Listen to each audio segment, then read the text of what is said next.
શું તમે પણ ઇયરબડ્સનો ઉપયોગ કરો છો અને એ પણ વધારે ટાઈમ માટે કરો છો? તો આ વિડીયો તમારા માટે છે, કારણ કે ઇયરબડ્સનો ઉપયોગ કરવાને કારણે ઘણી બધી કાનમાં સમસ્યા સર્જાતી હોય છે ને બહેરાશ પણ આવતી હોય છે.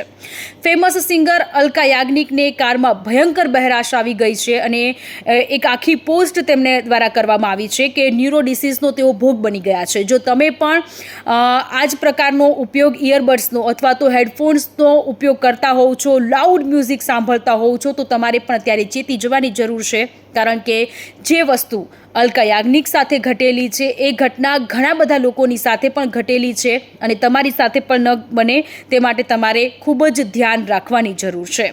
વધારે પડતા ઇયરબડ્સના ઉપયોગ કરવાને કારણે ઇન્ફેક્શન થતું હોય છે અને આ ઇન્ફેક્શનને કારણે પણ બહેરાશ આવવાની જે સમસ્યા છે તે સર્જાતી હોય છે. હિયરિંગ લોસના જે લક્ષણો હોય છે તેમાં પહેલાં તાવ આવતો હોય છે, શરદી થતી હોય છે અને ધીરે ધીરે અન્ય લક્ષણોની પણ શરૂઆત થઈ જતી હોય છે અને આખરે બહેરાશ આવી જતી હોય છે. અને જે લોકોને ડાયાબિટીસ અથવા તો જે લોકોને કિડનીની તકલીફ હોય, જે લોકોની રોગ પ્રતિકારક શક્તિ ખૂબ જ ઓછી હોય, તે લોકોને આ પ્રકારની સંભાવનાઓ સૌથી વધારે રહેતી હોય છે. નેક્સ્ટ ટાઈમથી જ્યારે પણ તમે ઇયરબડ્સનો ઉપયોગ કરો, હેડફોનનો ઉપયોગ કરો, તો માપમાં કરજો. વધારે પડતા ઇયરબડ્સ અને હેડફોનના ઉપયોગ કરવાને કારણે પણ ઘણી બધી સમસ્યા થતી હોય છે.